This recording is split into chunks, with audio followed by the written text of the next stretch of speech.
하나님의 말씀 보겠습니다. 하나님의 말씀은 시편 119편 137절입니다. 같이 함께 합독하겠습니다. 여호와여, 주는 의로우시고 주의 판단은 옳으리이다. 아멘. 우리가 반복해서 말씀을 드리지만 믿음 생활을 잘해야 되는데 어떤 분이 청년들 대상으로 앙케이트를 했는데 10년 후에 너는 신앙생활을 할 것인가? 라고 물었더니 절반이 안 한다네요. 참 그 앙케이트를 보고 고민을 했습니다. 왜 안 한다 그럴까? 여러 가지 이유가 많아요. 대부분은 외적인 어떤 원인을 찾는데 내가 보니까 성령을 못 받은 거죠.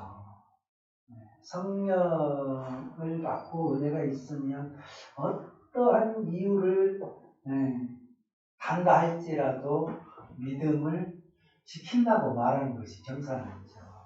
믿음을 안 지킨다는 것은 내 안에 거룩한 성령의 역사가 없기 때문에 그런 답이 나오지 않을까 또 굉장히 가슴이 아팠습니다. 그래서 우리 시대가 하나님과의 관계에 틈새가 생기고 있구나. 하나님과의 관계에 거리가 생겨가고 있구나.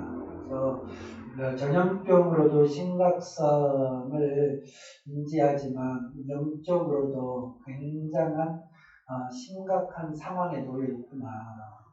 이런 생각을 해요. 그래서 개인적으로는 그래요. 내가 신앙생활을 안 한다는 것이 무슨 의미인지는 알고 그렇게 대답할까? 주님을 떠나는 것이 어떤 결과를 가져온다는 것은 알고 그렇게 당당하게 말하는가? 그래서 오늘 우리가 이 시대에 믿음 생활을 잘 하는 것이 참 중요한데 그렇게 믿음 생활이 잘 안 되는 이유는 하나님을 만나지 못했기 때문에 또 한 가지는 하나님을 잘 모르기 때문에 그렇다는 거죠. 그래서 믿음 생활을 잘 하려면 무엇보다 우리가 섬기는 하나님에 대해서 잘 알아야 된다는 거죠. 하나님이 어떤 분인지 우리가 알아야만 하나님을 잘 섬길 수가 있다는 거죠. 그래서 우리가 금요일 밤에는 하나님에 대해서 하나씩 우리가 살펴보고 있잖아요. 하나님은 어떤 분이신가라고 모를 때 우리는 몇 가지 살폈어요. 하나님은 거룩하시다. 하나님은 영원하시다. 하나님은 전지하시고 전능하시다. 하나님은 무소부지하시다. 그런데 여러분 이 하나님의 속성이 우리와 굉장히 깊은 관련이 있습니다.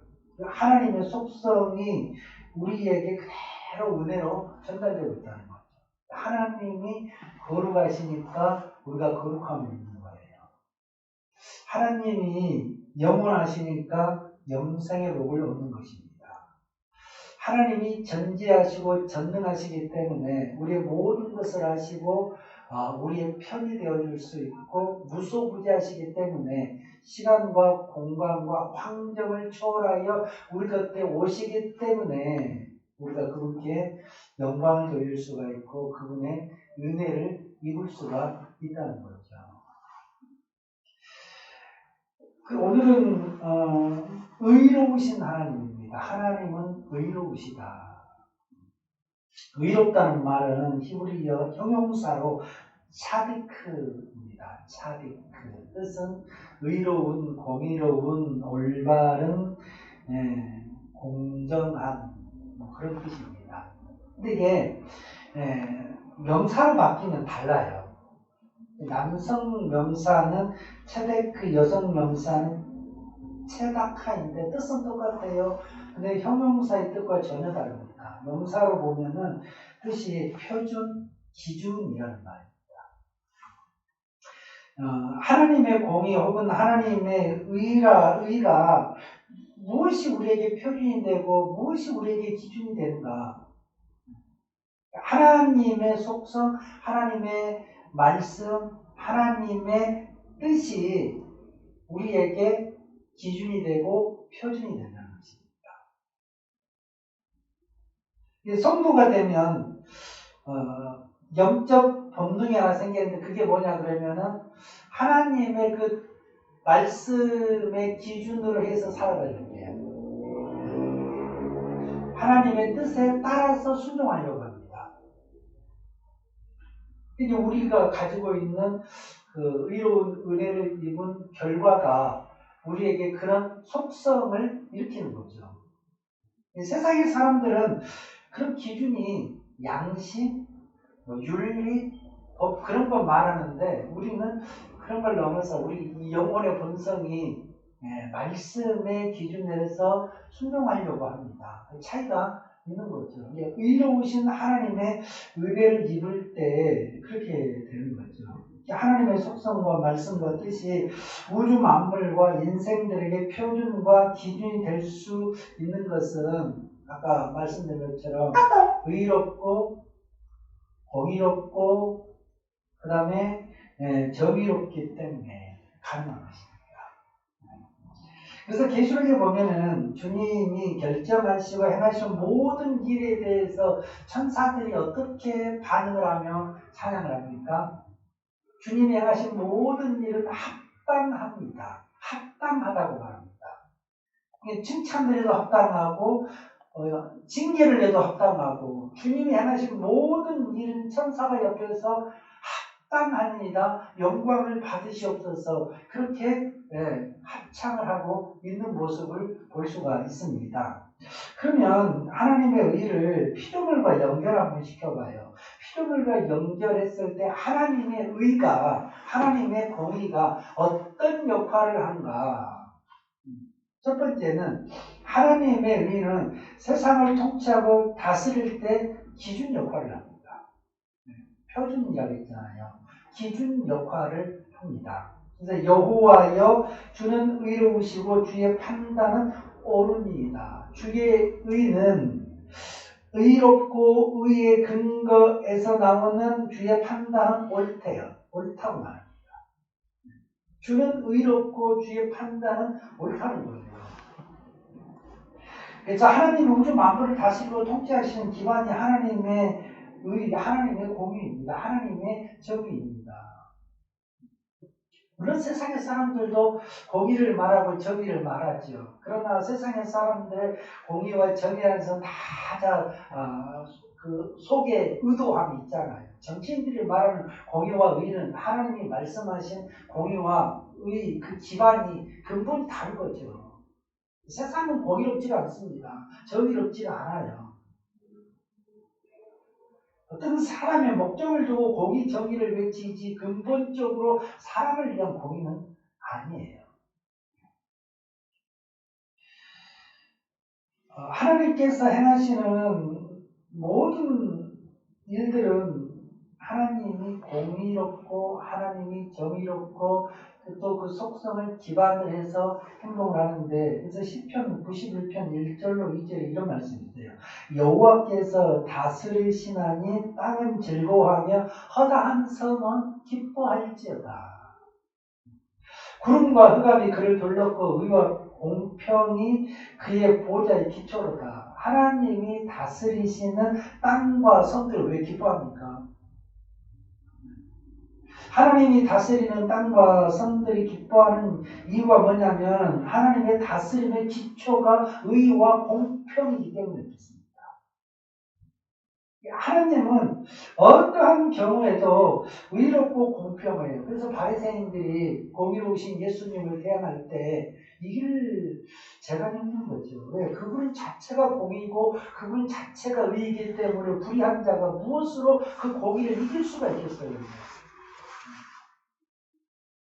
근데 여러분 세상을 살아갈 때 세상의 사람들은 공의를 행하고 정의를 행하면 좋게 잘 안 보죠. 공의와 정의 속에 거짓이 굉장히 사람들은 많습니다. 근데 진짜 하나님의 말씀을 삶에 기반하여 그 의를 추구하면 하나님께서 책임을 지시는 것을 볼 수 있어요. 대표적인 사람이 다니엘이잖아요. 얼마나 그 정치라는 것이 암투가 많고 모략이 많고 음모가 많고 그런 곳이잖아요. 그런데도 하나님의 공의에 굳게 서 있으니까 하나님이 기뻐하기 때문에 세상의 불의가 공의를 이기지 못하더라. 공의로운 것은 복된 일인데 우리가 세상을 살다 보면 세상에 보면 이 하박국처럼 이런 불만의 소리가 나오는 것도 사실이에요. 공평하시고 공의로우신 하나님이 세상을 다스리는데 왜 이렇게 불공평합니까? 세상이 왜 이래요? 이런 질문 여러분 나오잖아요. 여러분 세상이 왜 이럴까요?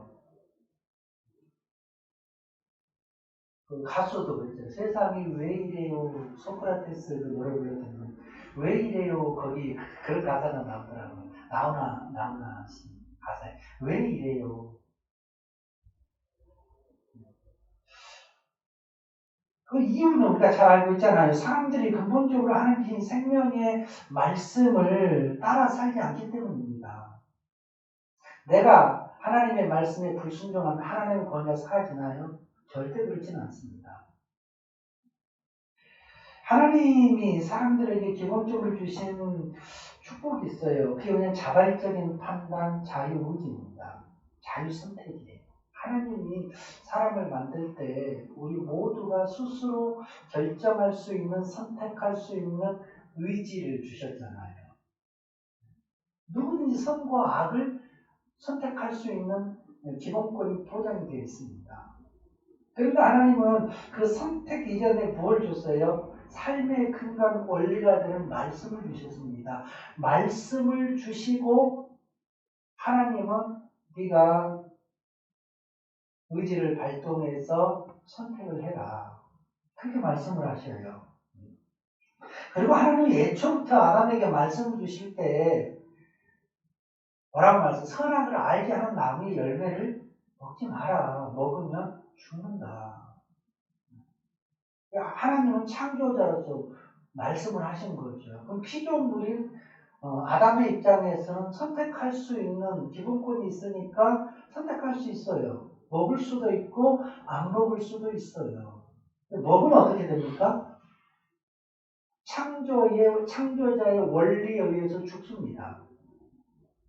먹으면 죽어요. 먹으면 에덴 잃습니다. 먹으면 생명을 잃어요. 먹으면 땀 흘리면서 지독하게 살아야 돼요. 먹으면 사랑이 깨져버립니다. 힘든 인생이 된다고 했잖아요. 근데 안 먹으면 어때요? 원래 하나님이 창조해 주신 그대로 그 행복을 추구하며 사는 거죠. 세상이 왜 이렇게 되었어요? 하나님이 정해주신 그 기준을 이탈했기 때문에 하나님의 말씀에 순종하지 않았기 때문에 우리에게 주신 그 기본권이 있죠. 자유 선택을 우리가 잘못 사용했기 때문에 세상은 이 지경이 된 거죠. 그러나 하나님은 조금 전에 말씀드린 것처럼 변함없이 하나님의 말씀을 기준, 근간, 표준하여서 세상을 통치하시고 다스리십니다. 다만 각각 정한 때가 달라서 당장 우리 앞에 징계나 심판이 드러나지 않을 뿐이라는 겁니다. 정의가 무너진 건 아니에요.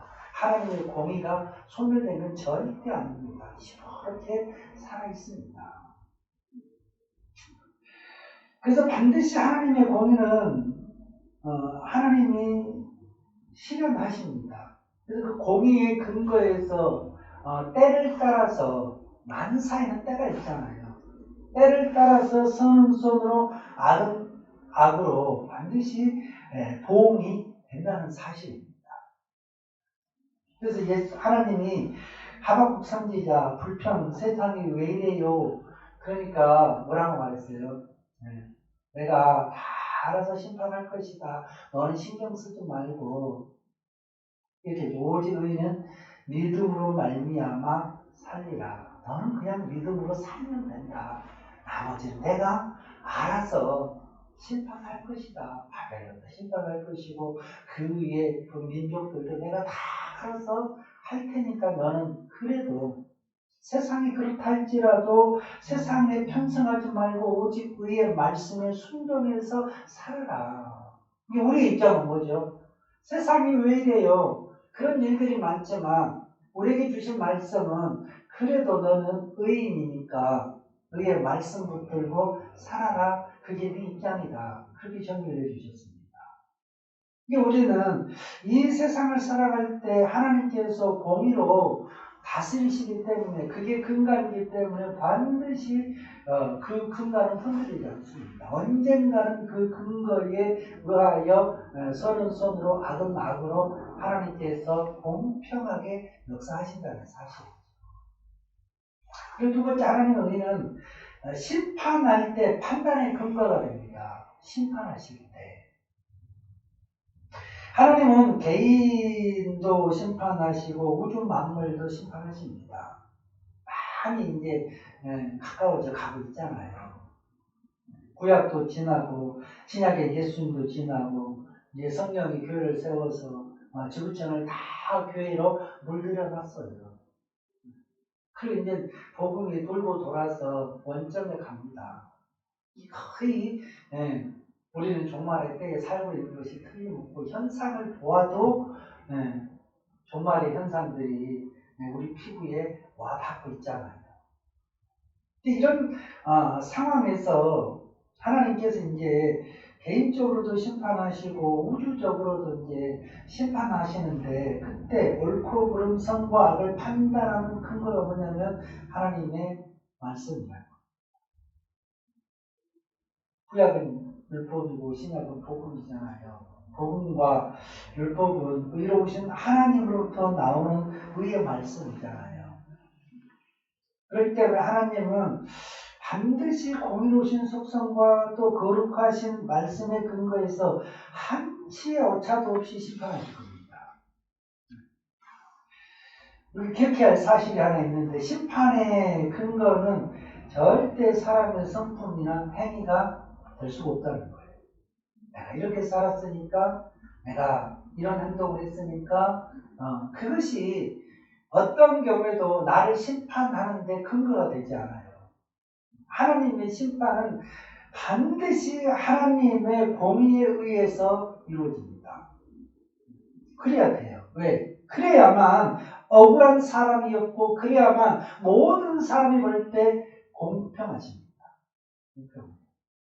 만약에 우리에게 근거를 두면 제각기 가치가 다르고 삶의 스타일이 다르고 성향이 다 다른데 기준을 어디다 삼을 수 있으며 그 기준을 삼고 예를 들어 차집사님을 옳습니다.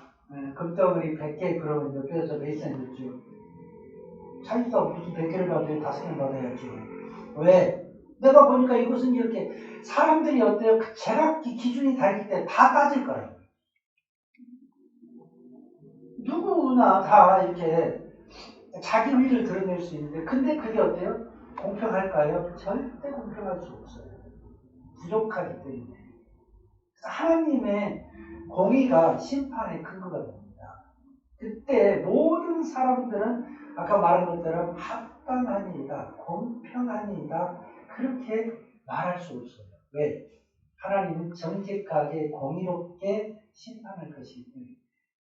근데 여러분 우리가 한 가지 놀라운 사실이 있어요. 하나님의 은혜를 받고 영적으로 깊어지고 진리를 깨닫게 되면 뭐가 놀랍냐면 공평하신 하나님을 발견하게 된다는 겁니다. 하나님은 공평하시다. 공평하신 하나님을 찬양하게 된다는 거예요. 들어가면 들어갈수록 하나님께서 편협한 분이 아니라 공평하다라는 사실을 고백하게 된다는 거예요. 여러분 우리가 잘 아는 송명희 시인 아시죠? 송명희 시인 그분 이야기 조금 해볼게요. 이분은 1963년 저보다 3살이 더 많은 분이에요. 63년 초여름에 태어났는데 어머니가 양수가 터져서 9달 만에 태어났는데 정상적으로 못 태어난 거죠. 한 달이 지난 시점에 하루 아이가 죽었답니다. 숨을 안 쉬었대요. 근데 어떻게 기적적으로 아이가 숨을 쉬고 살아났는데 내성마비 장애인이 된 거예요. 한간에서는 의사의 실수라고도 말을 하기도 합니다. 근데 모르는데 어쨌든 한 달 후에 죽었다가 깨어났는데 내성마비 1급 장애인이 된 거예요. 근데 그냥 이제 내성마비니까 내성마비는 돌아다닐 수 없잖아요. 항상 누워있어야 합니다. 초등학교도 못 가고 아예 학교를 못 가죠. 또 가난한 집 살림에 그 몸이 자유롭지 못하니까 늘 누워있으니까 그래서 성장은 하는 거죠. 성장을 하는데 하루하루를 방황하고 고통 속에서 유년기를 보내고 청소년기를 보내다가 17살 때 찾아오신 하나님을 만나요. 하나님이 찾아오셨다 그래요. 네. 그래서 하나님이 찾아와서 하나님을 만나니까 비로소 장애를 받아들일 수가 있었다. 이게 17년이죠. 의식이 있는 시간 동안은 굉장히 힘들고 고통스러운 삶을 산 거예요.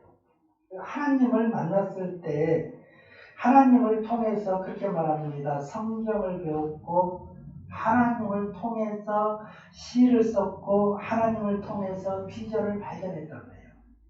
하나님이 와서 다 시어도 주시고 성경도 이해시켜 주시고 또 성교라는 비전도 줬다고 해요.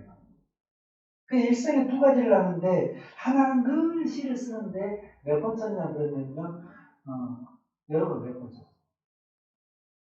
25권의 시를 썼대요. 시인이 말하기를 시인이 되려면 책을 어느 정도 읽어야 되냐면 시를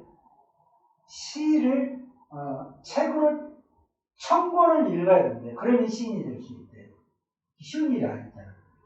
글을 막 쓰면 되지만 시는 압축해서 표현을 해야 되기 때문에 굉장히 어렵답니다. 오늘 한번 써봐요. 25권을 썼대요, 시를. 장애, 내성마비, 누워서. 그리고 뭘 하냐 그러면 누워있는 이분이 선교 사역, 선교 그 회를 만들어가지고 선교 사역을 했다고 해요. 근데 그가 쓴 시 가운데 그 공평하신 하나님 찬양으로 발표된 게 있잖아요. 여러분 그 시 내용 한번 들어보세요. 이미 아시겠지만 나 가진 재물 없으나 나 남이 가진 지식 없으나 나 남에게 있는 건강 없으나 나 남이 갖고 있지 않는 것 가졌으니 그게 뭐냐면 나 남이 보지 못한 것을 보았고 뭘 보았어요? 영적인 세계 하나님이 있죠. 네. 난 남이 보지 못한 걸 보고 난 남이 듣지 못한 음성을 들었고 누구의 음성이었어요? 하나님의 음성이었죠. 하나님의 음성을 들었고 난 남이 받지 못한 사랑을 받았고 누구의 사랑을 받았어요?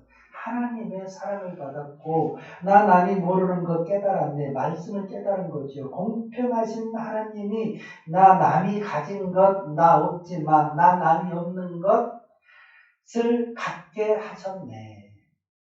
하나님을 깊이 만나니까 하나님이 내게 어떤 하나님이에요? 공평하신 하나님이라는 거죠. 공평하신 하나님. 그럼 여러분 건강하고 방금 이분이 만난 하나님 우리가 만났잖아요. 그럼 우리는 이분보다 훨씬 더 어때요? 복된 사람들인 거죠. 얼마나 하나님께서 공평하시는지 하나님의 의에 의하여 반드시 심판이 되고 그 결과는 공평하다는 사실입니다. 공평하신 하나님을 깊이 경험하시길 바랍니다. 그리고 세 번째는 하나님의 의는 우리에게 여러 가지 역할을 해준다는 사실입니다. 뭐가요? 하나님의 의가. 하나님의 의. 아까 하나님의 속성 몇 가지 이야기하면서 우리에게 깊은 관련이 있다고 그랬잖아요. 하나님의 의가, 성경에 의라는 말이 굉장히 자주 등장하잖아요. 공의, 정의, 의, 이런 말들, 의로움, 이런 말들이 굉장히 많이 등장을 해요. 그래서 의로우신 하나님은 타락한 인간들을 의롭게 하기 위해서 의로우신 예수님, 성령님을 보내시고 우리에게 말씀을 허락해 주셨습니다. 그래서 의로우신 하나님은 누구든지 의의 말씀을 들을 때 의로우신 성령을 통하여 의가 되신 예수님을 믿어 결과를 낳는데 의인이 되게 한다는 사실. 하나님의 의가 우리를 어떻게 불러요? 죄인인데 의인이라고 부릅니다. 하나님은 우리를 죄인으로 안 봐요. 왜? 아들 예수의 의가 우리 안에 들어와서 우리를 하나님의 자녀 삼으셨기 때문에 우리를 절대 죄인으로 보지 않습니다. 어떻게 봐요? 의로운 자로 봅니다. 의로운 자. 엄청난 은혜죠. 왜냐하면 우리가 분명히 의로운데, 신분이 의로운데 삶을 돌아보면 어때요? 여전히 우리는 회개해야 될 죄인들의 흔적들이 항상 발생하지 않습니까? 그래도 하나님은 우리를 어떻게 봐요? 의인으로 봅니다. 의로운 자로 봐요. 참 놀라운 은혜인 거죠. 우리는 그런 은혜에 감격을 하고 감사를 하고 찬양을 할 수 있는 성숙한 성도가 되어야 돼요. 의로우신 하나님은 믿는 자들에게 제사함과 구원의 복을 주시고 장차 하나님의 나라를 기업으로 주시죠. 하나님의 나라를 우리에게 기업으로 주십니다. 여러분, 하나님의 나라를 기업으로 주신다 그러면 우리는 별로 어때요? 반응이 없어요. 아파트를 차라리 한 채 준다 그랬으면 10년 있다 아파트 한 채, 20년 있다가 평수 넓혀 더 큰 놈으로, 그러면 어때요? 진짜 기대감이 크고 열심히 할 거예요. 눈에 보이니까. 하나님의 나라를 기업으로 준다 그러면 주든지 말든지 별로 어때요? 가면이 와 닿지를 않아요. 우리가 왜 그럴까요? 영적으로 그만큼 깊이가 얕은 겁니다. 깊이 들어가서 하나님의 나라가 얼마나 어마어마한 나라인지를 우리가 느낄 만큼 깊이 들어가지 않고 있는 거예요. 근데 아파트는 어때요? 항상 눈에 보이니까 금방 실감 오는 거죠. 하나님의 나라 그러면 어때요? 와닿지를 않는 거예요. 왜요? 깊이 고민하고 생각하고 그려보고 상상하고 또 어때요? 말씀으로 조각해보고 표절해보지 않으니까 와닿지가 않는 거죠. 근데 여러분 어쨌든 와닿든 어쨌든 하나님께서 우리에게 하나님이 계신 그 나라를 우리에게 선물로 준다는 거예요. 뿐만 아니라 의로우신 하나님은 믿는 자들이 세상을 살아가는 동안 내내 우리로 하여금 하나님을 의지하도록 믿음을 발동시켜 줍니다. 하나님을 사랑하게 하고 하나님을 경외하도록 늘 우리에게 은혜를 베풀어 주십니다. 세상의 사람들은 하나님을 경외할 수가 없어요. 하나님을 사랑할 수가 없어요. 왜요? 하나님의 은혜가 그렇게 오지 않기 때문에. 근데 우리는 살아가면서 말씀만 보아도 우리가 기도만 해도 하나님을 사랑하고 싶고 하나님을 경외하고 싶고 하나님을 잘 섬기고 싶어요. 그게 하나님 주신 은혜 때문이죠. 은혜가 우리를 그렇게 밀어붙이는 거죠. 그래서 의로우신 하나님의 인도를 받는 성도는 항상 신분이 의인입니다. 의인이에요. 성품도 의인이고 생각도 의인이고 윤리, 도덕도 의인입니다. 가치와 목적도 의인입니다. 삶의 전반이 의로우신 하나님께서 늘 우리에게 의로운 은혜를 철철 부어주기 때문에 전반적인 삶의 부분에서 의인의 의로움이 나타난다는 거예요. 어떻습니까? 이 의인의 냄새가 나고 의인의 색깔이 있고 의인의 모양이 있는 거죠. 교회에 있든 가정에 있든 삶의 현장에 있든 내가 하나님의 의로움을 입고 살기 때문에 의인의 삶을 사는 거죠. 안 드러날 수가 없다는 것입니다. 여러분, 오늘 의로우신 하나님이 우리를 의인 삼아서 의롭게 살아갈 수 있도록 우리는 의롭게 살지 않을 수가 없습니다. 왜? 의로우신 하나님이 자꾸 옆에서 옆구리를 찌르기 때문에 오늘도 여러분 나를 통해 찌르고 있는 거잖아요. 간섭을 하고 있는 거잖아요. 그러니까 그 하나님의 그물망에 한 번 걸리면 빠져나가야 못 빠져나가요. 결단코 우리 힘으로는 못 빠져나간다는 거예요. 그분이 원하는 대로 살아야 돼요. 그게 우리 운명인 거예요. 여러분, 의로우신 하나님께서 그 의를 통하여 우리 모든 죄와 허물을 사하시고 주의 자녀 삼아서 하나님의 나라를 기업으로 약속하시고 오늘도 성령을 통하여 우리를 인도하신 그 은혜가 우리 삶을 빛과 소금으로 만들어낼 때 우리 인생에 우리가 확력자가 되어서 의인의 결실을 많이 맺을 수 있기를 축복합니다. 아멘. 우리 같이 한번 이 시간에 기도하겠습니다. 기도할 때 하나님 그 의로움을 우리에게 독생